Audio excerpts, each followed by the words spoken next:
First of all, I must thank the organizers for arranging such a knowledge festival for a full month.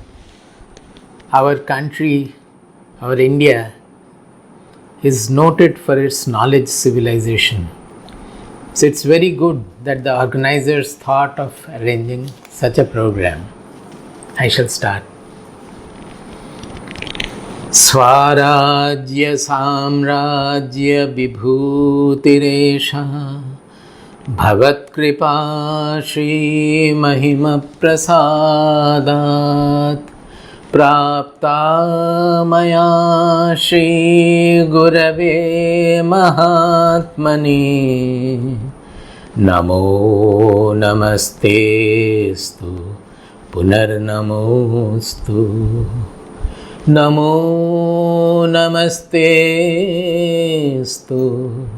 Punarnamostu Namo Namastestu Punarnamostu Namastasmai Sadaikasmai Kasmai Chinmahase Namaha Yadetad Vishwarupena Rajati Guru Rajati Yadetad Vishwarupena Rajati Guru Rajati. Hari. That's it. See, as I said, ours is a knowledge civilization. Can you imagine that thousands and thousands of years ago, during the Rigvedic period, our rishis, whom I always call the scientists in the subject field, in the field of our inner reality, they had discovered and declared a great truth. They said, Prajnanam Brahma. Prajnanam Brahma, that is the knowledge, is the ultimate reality.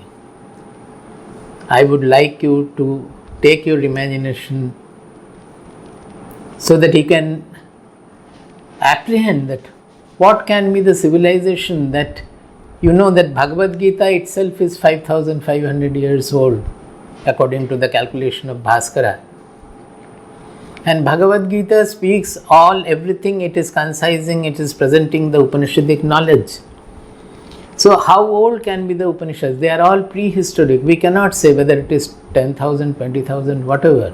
It is prehistoric. In that period, when there was no civilization in the world anywhere, our people went to that extent in their scientific analysis that they discovered and declared that Prajnanam Brahma.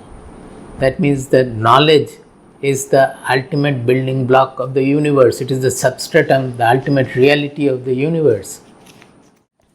They also said, Aham Brahmasmi.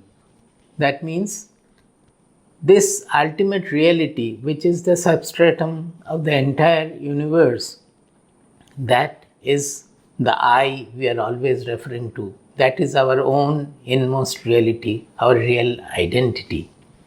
They had also discovered that what we refer to as I, that is our real identity, that itself is the Brahman. That means that is the substratum of the entire universe. When we say this knowledge is the ultimate reality, there is a little difference from what we understand by knowledge. Because knowledge, we generally understand I am the knower and I am knowing something. It is a knowledge about something else. I know the camera. The knowledge is about the camera. By knowing the camera, I don't become the camera. But in the entire field of spirituality, what we are dealing with is our real identity, the Atma, we say. So, the more and more we come to know about the Atma, we become that. And in the ultimate level, when the knowledge becomes my own, there the knower and the knowledge get fused together. We become that Atma. So it is called the non-dual knowledge. So the substratum of the entire universe is that non-dual knowledge. This is what our rishis discovered. I call it the greatest discovery of human civilization. You can think about it. There cannot be any greater discovery in the human civilization than this. And it has sorted out all the problems for an individual, and if it is really perpetuated, if it is really practiced and propagated, it will solve all the problems of the society. Our Indian civilization has lived so long only because of this central truth which they had discovered. And from era to era, there had been people who discovered this truth firsthand and perpetuated it, so that the civilization has always been brought back on the auspicious path. That is why the Indian civilization has lived for such a long period. Now, whenever we talk of the civilization, there will always be some ups and downs in the civilization. That we can always find out when we go into the treasure of our ancient literature also. In Bhagavad Gita, we find that it is clearly noted that our kings were Rajarshis, they were all knower kings, and with time it has got degenerated. During the time of Mahabharata war, most of the kings had become corrupt. So the Mahabharata was necessary to set right the civilization, put it back on the auspicious track. Thereafter, after Mahabharata also, when we come to Buddha, we find from Buddha's life that he was having a real enquiry, but he could not find anywhere a knower or a teacher or a sage to instruct him. Whereas in Rama's time, we find when Rama had the similar doubt like Buddha, there were so many rishis to instruct him, and others, Vishwamitra and others, they asked Vasishtha to instruct him. But in case of Buddha, we find that he could not. He moved from ashram to ashram, it is written, and everywhere he found only perverted practices, Bali and all, and he could not find answer from any of the ashrams. It means that again the society had got degenerated. Particularly, Buddha was a son of aristocrat. He had the access to many places. So we have to understand the civilization was at a low. There are other points also to understand that, because we find that Buddha's fundamental basis of his propagation, which remained in our country for about 1300 years in full force before Shankaracharya arrived in 8th century. In Buddha's propagation, the fundamental building block, the base, was Dhammam Sharanam Gacchami. It was based on ethical values, it was based on characteral values. That means during his period, he found lack of values everywhere.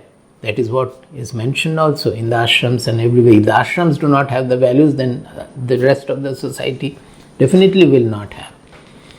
So it was based on ethics, the values, and also based on institution, Sangham Sharanam Gacchami. I think Buddha was the first person to institute an institutional religion in our country. We had all these Vedas, Upanishads, Rishis, ashrams, everywhere spirituality was being practiced in a singular manner, in isolated manner. Whenever anybody would have enquiry, they would find out where they can go, they will find out a sage and go to him, as Shankara went to far away on the bank of Narmada to Govindapada. So they would be able to go to the different rishis and get their knowledge, they get their enquiry fulfilled. But there was no institutional sannyasa or institutional religion at that time. Buddha was perhaps the first to institute that kind of a religion, and it had spread all over India and outskirts also towards Afghanistan as well as towards the east. But there also we find that before Shankara, much before Shankara, they say that within 40 years, 50 years of Buddha's passing away, there were so many factions of Buddhism, and the whole Buddhism got converted into again worship of Buddha idol in various temples and all. And when Shankara came, it was all Buddha worship going on in various places. During Shankara's period, we found that he had to fight with both, he had to defeat both Buddhist as well as the Vedic ritualists. When we talk about the Vedas, Vedas have got two clear-cut divisions. The first portion of the Vedas is called Karma Kanda, that is the ritualistic section of the Vedas. And the latter part of the Vedas is called Jnana Kanda, which consists of the Upanishads. So, normally by Vedas, when we say Vedas, we are referring to the Karma Kanda, and Upanishads we refer to as Upanishads, but actually the both are part of the Vedas. Now, we find that if we analyze over the time, often the ritualistic part takes over the knowledge part. By its very nature, knowledge is reserved for subtle thinking people, and it may happen that the rituals are done by many, practiced by many. They may not even practice according to the Vedic prescriptions, but it will be practiced all over, and the rituals will dominate over the knowledge. That is what happened before Shankara, during Jaimini's time also. They said that the Upanishads are only eulogies. They have no meaning. The rituals are the main thing. Whereas Shankara came to put back the Upanishads, the knowledge of the Upanishads in its own glory. He had to establish that the rituals will not take us to the ultimate goal of life. It is the Upanishadic knowledge which can fulfill man and which is the most beneficial for the well-being of the society. Now, generally by Upanishads, we often refer to them as the philosophy of the Upanishads. Truly speaking, the Upanishads are not at all philosophy, nor it is commandments. That is direction, you do this, you do that. Not at all. Actually, the Upanishads are results of experiments done by the rishis in the field of their subject, in the field of their own identity, that is in the inner field. I repeat, the Upanishads are record of the results of experiments they did. When we talk about physics, chemistry, mathematics, do they depend on the experimenters or the practitioners' ethnic origin, his religion, his geographical origin, his ethnic origin? It is independent of everything. Whoever is experimenting physics, chemistry, mathematics, they are not changing. It is equal, it is same all over the world. Like that, the science of the inner reality, the Atma, as we say, the science of the Brahman, it is absolutely independent of the religious, ethnic, geographical identity of the practitioner. We have to understand that the Upanishads are not philosophy, are not commandments, but they are results, records of the experiments, experimental results done by our rishis.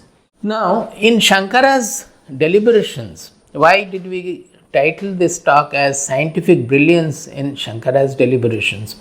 It is amazing to find that Shankara lived about 1200 years ago.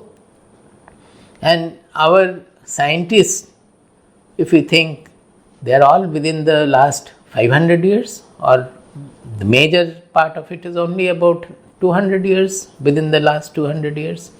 Now, Shankara lived 1200 years ago, but in his approach, in his argument with the others, in his deliberations, everywhere he has stressed the experiment and the verifiability of whatever is being stated.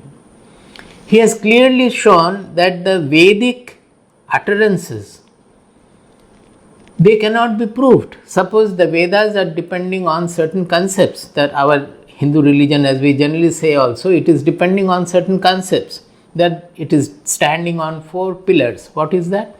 A concept of God, a concept of Punarjanma, concept of karma, and the concept of heaven and hell. Now, Shankara was very clear in his statements that heaven, hell, Punarjanma, they cannot be verified. Suppose I say that, can you prove that there is heaven? Nobody can prove that there is heaven. But can you disprove that there is heaven? No, you cannot disprove also. There might be heaven, who knows? So there will always be doubt about these concepts, which the entire ritualistic part of the Vedas, they are talking about, that you do this yaga, then you will go to this heaven. If you do it wrongly, then you will go to this hell, etc. And this is your karma of Punarjanma, so you have to do this your previous Janma. If you do this, then you will suffer in the next Janma. All these relations nobody can prove. So Shankaracharya is clearly stating in his Bhashya, it is the Bhashya is Brahma Sutra Bhashya 3.3.32. He has very categorically stated, Karma phale hi swargadau anubhava anarudhe syat ashanka bhaved va nava iti naveti. He says karma phale hi, when we are talking about the result of the rituals, the yaga, yajnas done in the ritualistic part of the Vedas. Swargadau, like Swarga, Naraka, etc. Anubhava anarudhe, they are all non-experiential. Anubhava means experience, non-experiential. There always be ashanka syat, there always will be doubt. What is the doubt? Bhaved ba naveti, whether it is there or whether it is not there. This doubt cannot be resolved. Anubhava arudham tu jnana phalam. But whatever is the result of knowledge, the result of knowledge is absolute freedom or experience of the Atma, experience of the identity of the Atma with the Brahman. They are all within the ken of experience. So he says, Anubhava arudham tu jnana phalam. That whatever is the result of jnana, that is experiential. So for a seeker of truth, he has given the clear direction. A seeker of truth should ignore all the statements of the Vedas which cannot be proved, and they should restrict themselves only to the experiential truth, what can be verified. About verification also he is very clear. Suppose people would say that science means repeatability. How scientific truths can be verified? Because you can repeat the experiment. Scientific truth in science, objective science, we are dealing with objects. So you can do the experiment again and again with the object, and you can see whether whatever is stated is true or not. That is called the repeatability or verifiability. Now in this case, when we are looking into our own self, finding out who am I, then what is our experiment with? What is the object of our experiment? The object itself is the subject in this case. That I is the object. We are experimenting with that I and finding out what is that I, who am I, we are finding out. So the repeatability cannot be like the objective experiment done with the object again and again you are doing. Here the repeatability will come in each seeker's life. That is, each inquirer will have to inquire within and find out who am I. And it has to be his first hand experience when he realizes that I am Brahman, or I am the universal consciousness. I am not limited by the body-mind complex at all. The whole universe is appearing in me, the consciousness. And this consciousness is not body-limited consciousness. It cannot be different for different people. This consciousness transcends entire chain of objects. We have to understand these truths very well. That the whole objectude which consists of the world or anything we think about, even our concept of God, even the knowledge we are talking about, the concept of reality, etc., they are all object. Why? Because I, the revealer, is revealing all those things. Even a thought is an object. It might be subtle, but it is an object. A concept is an object. It is revealed by the I, the consciousness, and that consciousness is the ultimate reality. So, we have to understand that as we are doing the experiment with this ultimate consciousness or the real identity of I, each seeker will have to finally discover this truth first hand in his own case. Then he will confirm that whatever he had known, whatever he had known from the Shastras, that is true. That is what has happened in our country from era to era. Not only now, thousands of years people have been experimenting and confirming and reconfirming. Otherwise, these Upanishads would not have stayed for this unknown period of time from the prehistoric age. We don't know how old are they. Thousands and thousands of years ago. Even the literature and even the science also, it goes away in a few hundred years. Can you think of something remaining intact for thousands and thousands of years? It is only because of this fundamental truth which can be verified by anybody who would like to do it, who would wish to do it, and who is ready to undertake the discipline and the purificatory process to know it. There also Shankara is very clear. Suppose to understand anything of science, can people understand? Even during Einstein's period, I have heard that, I think it is Eddington who made the statement that only 3 people in the world understand special theory of relativity. Forget about general theory of relativity and others. So, to understand the subtle concepts of science, one has to undergo a certain training, certain discipline. He has to make his intelligence sharper, purer, etc. And to understand this ultimate truth, naturally we have to go beyond all our concepts. The concepts will bind us, they will constrict our mind. To become absolutely free of all these concepts, it means a great sadhana of transforming our whole being. And Shankaracharya repeatedly stresses that point, that it is not the rituals which make a person fit for knowledge. It is the sadhana chatushtaya, the viveka, vairagya, shamadamadi, shadga sampattihi, mumuksha.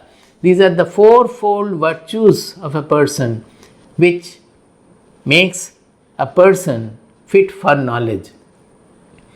It is clearly discussed. That is why Shankara's deliberations are also emphasizing repeatedly the ethics and the purity of our being, the purity of an inquirer, of a seeker.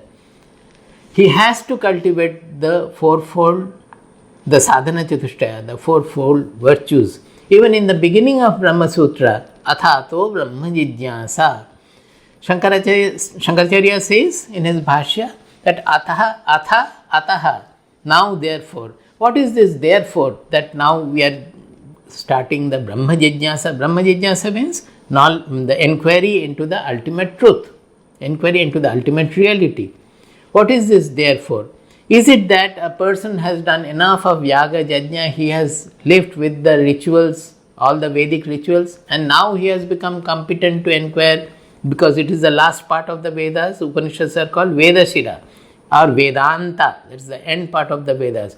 Now he has done the previous portion, he has practiced all the rituals, and that is how he is now fit for knowledge. Shankara says no. The rituals are designed in such a manner that performing the rituals properly, following the Vedic prescriptions, one should get purified and one should develop enough of viveka, vairagya and the sadhana chatushtaya. If it has not come out of his performance of the rituals, then he is not fit for knowledge. And this is very well discussed in Kathopanishad right from the beginning in the story, that Vajashrava was doing, performing a great yaga, but he was doing it wrongly. The Upanishad shows that his mind was smitten with desires. He was not free of desires at all.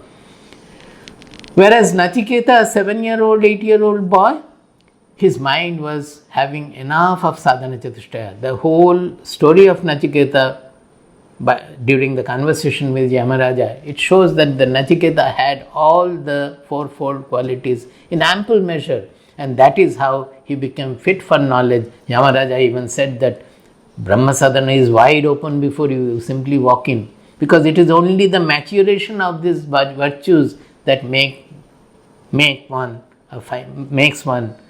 finally a knower. He can absorb the knowledge, he can actualize the knowledge. So it is very clearly stated there that it is not the performance of the Vedic rituals, but the acquiring the fourfold qualities by following discipline and purity and vichara, introspection, that makes one a fit recipient of knowledge. In Viveka Chudamani also, Shankaracharya says, it is Viveka Chudamani 474, Shastram yuktir deshikoktih pramanam chantas siddha swanubhutih pramanam. First, one has to listen to the truth from the Shastras, from the scriptures. Then whatever he has heard from the Shastras, either from listening to somebody or reading the Shastras, he has to analyze with his intelligence, yuktihi. Because whatever is not rational, it is not to refute that no, it is not true, but to inquire that where lies the truth, and apply all the intelligence to analyze it, to understand it. By repeated analysis, we have to find out that whether my intelligence can accept it or not. When the intelligence gets quite confirmed about the truth, Deshikoktih Pramanam, you confirm with the Guru, with the knower, that whatever I have known and whatever the knower is saying, that is matching or not, are the same. Chantas siddha swanubhutih pramanam. But ultimately the consummation of knowledge is in experience, is through the experience. Ultimately, whatever initially you started with the word, say it is called Shabda or the word, say Asangoham. I am saying Asangoham. That means I am unattached, I am untainted. I can at that time take the meaning of the word as true on my faith in my Guru or in the Shastras, and I start thinking about it. But finally, it has to become my own realization. It has to become, I must realize that yes, as the Atma, I am not attached to anything at all. I am not affected, I am unaffected, I am unlimited, I am unbounded, I am not touched by anything at all. That should become one's personal experience. Then only it can be accepted. That is what Shankaracharya has stressed repeatedly. So we find that his short life, he has done so much. It is amazing in the form of rational scientific approach, in the form of whatever was needed at that time in the society, that he established 4 corners of India. He established the Sannyasa Pitham, Sannyasa Ashramam, to integrate. This is the first time perhaps somebody like Buddha had institutionalized, the first time established an institutional religion. Shankara first time institutionalized sannyasa, we can say. Sannyasins were otherwise all stray, they were alone, they were separated. This is the first time he integrated the whole Upanishadic Vidya through the 4 sannyasa pitha, that Shankaracharya pithas, which are still remaining. That also speaks about the greatness of Shankaracharya. Can you imagine, 1200 years have passed, the pithas are still there, and through their propagation, so it has gone around all over the country and outside also. And the fundamental basis of the whole thing is ethics, that is the transformation of our being. It is not just doing some rituals where all the desires remain. I desire for heaven, I desire for this, I desire for property, and do some yajna. No, it has to be entirely different. I have to get freed of all desires, all constrictions of the mind. Everything has to go. I have to become absolutely free of all constrictions and bondages. And that has to be a personal experience which Shankaracharya has stressed again and again and again. Okay.